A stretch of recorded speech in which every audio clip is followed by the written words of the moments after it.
I destroyed my terrarium. On an accident. So I decided to make a video about it, in case of anyone having the same problem. So to put it in a nutshell, if you recently destroyed your terrarium, well, this is how to fix it. So, as you can see here, a lot of the glass is still stuck to my terrarium. So I begin by removing that.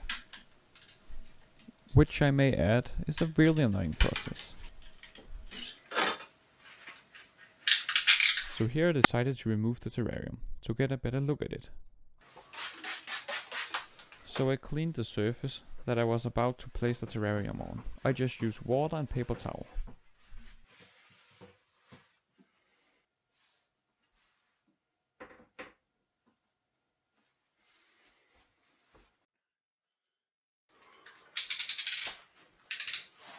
Now for my second try at removing the glass.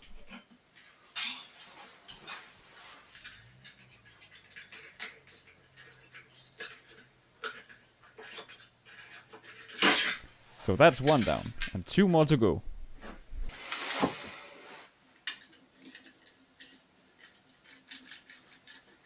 And I'm gonna show you those weren't easier. But over time, I developed a strategy. I figured out that by rotating around the center of the blade made it a lot easier.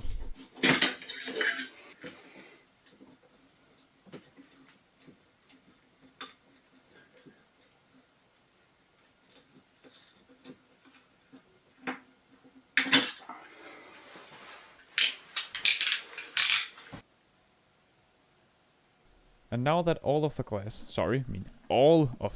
is removed, we can go on to the next thing. These are 3D printed with our own design. And by that I mean me and my father's design.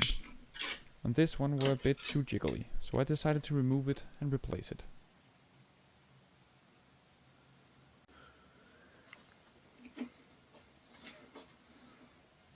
And here you can see the overwhelming amount of silicone I used on this one.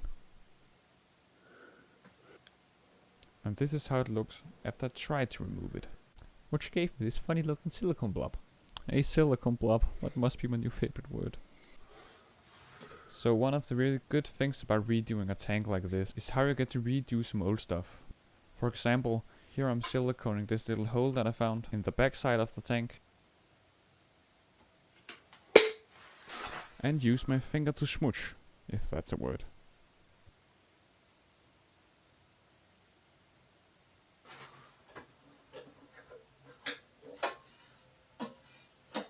Now we'll take some measurements, so I can create a matching glass door. Then I write the measurements down on paper. And forget I have them. Now I cut the glass to get it the right size. I won't go into any details here, because there's many great tutorials on how to cut glass.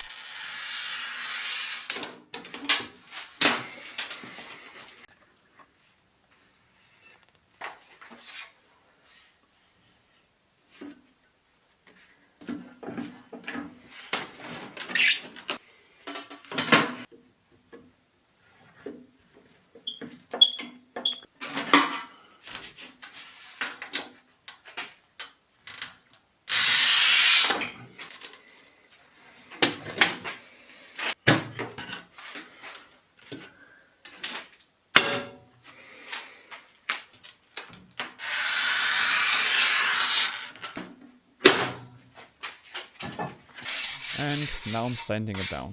Now, for cleaning, I use the green stuff and this little sponge.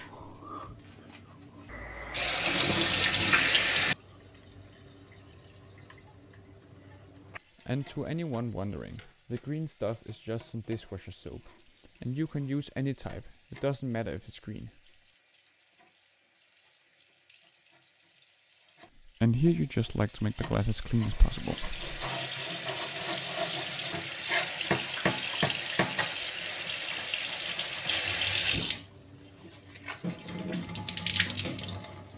And now for a cool transition.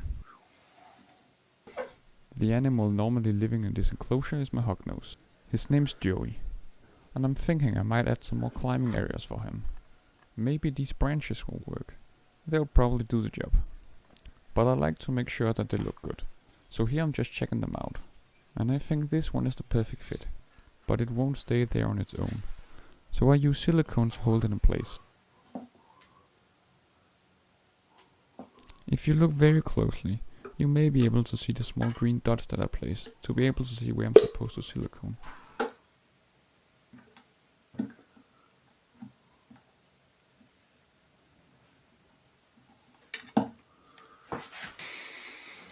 And now I'm putting it back in the terrarium.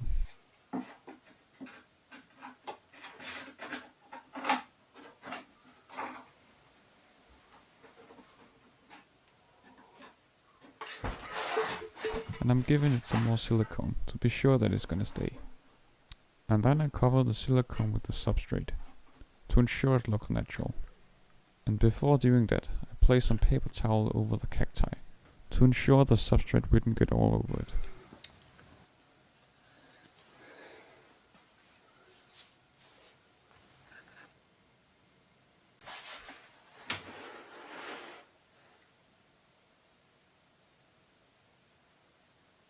And now I'm siliconing some glass to the side of the tank.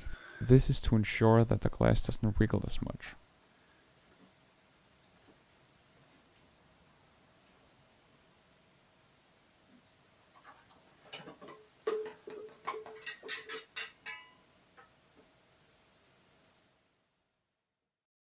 A few hours later,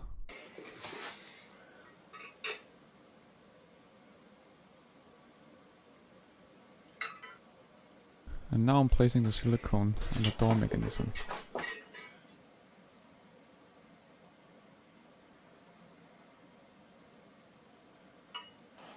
And turning them around and on the glass.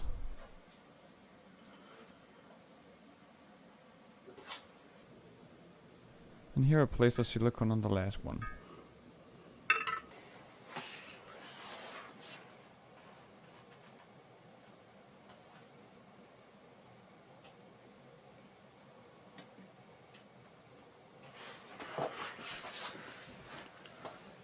The next day. And now it's fully cured. So I remove the tape and check if the door mechanisms works as they're supposed to. And luckily, they do.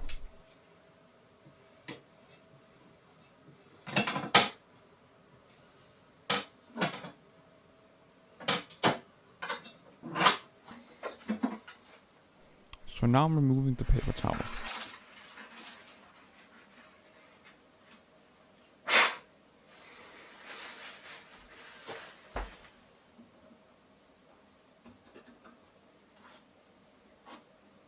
It gets ready to put the terrarium on its intended shelf.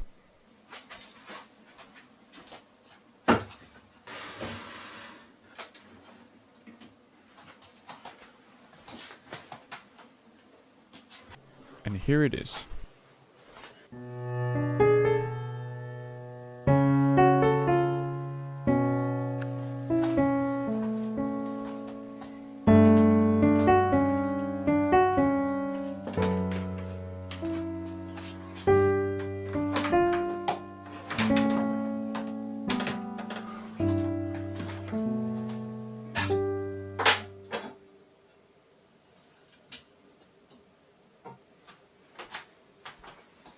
And here we have Joey the hognose snake, which is the animal living in the enclosure.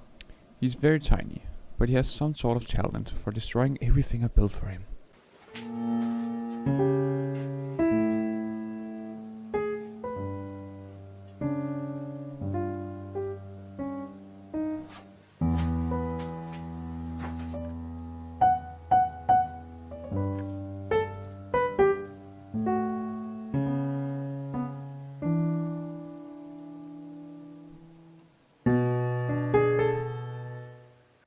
And now with one thing left to do, let's enjoy what we made.